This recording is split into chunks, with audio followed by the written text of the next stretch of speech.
Kota atau kecamatan Muntilan mempunyai sejarah yang panjang.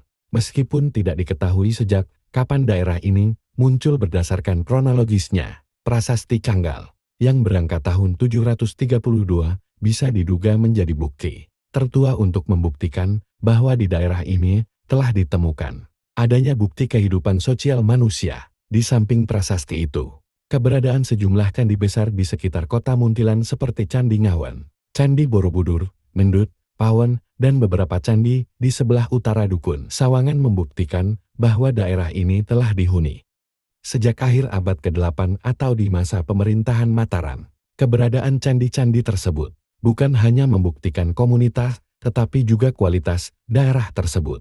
Bahkan hingga masa saat ini, masih banyak warga Muntilan yang mewarisi bakat seni pahat patung yang tersohor sampai berbagai belahan dunia dengan hasil karya seperti patung relief cita rasa seni tinggi. Ini membuktikan bahwa Muntilan termasuk wilayah khusus yang dianggap penting dalam struktur kerajaan, dengan nilai spiritual dan politis tinggi bagi elit penguasa Hindu masa itu.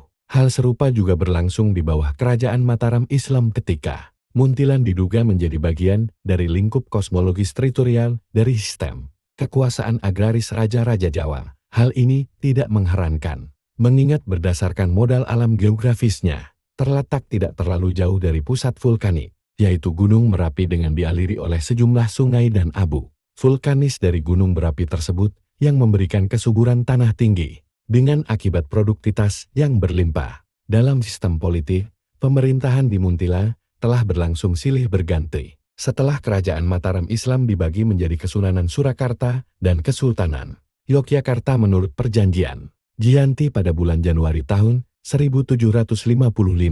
Daerah Kedu yang mencakup Muntilan menjadi wilayah negara agung.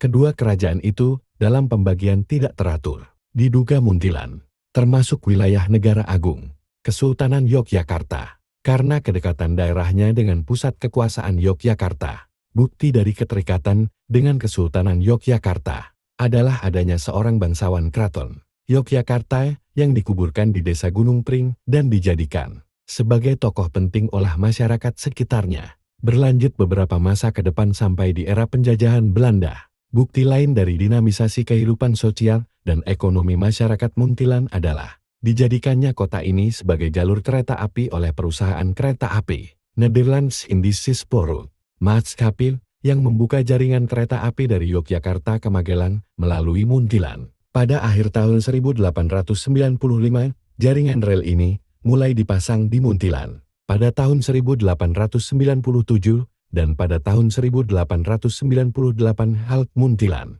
siap menerima persinggahan kereta api yang melaju dari Yogyakarta ke Magelang.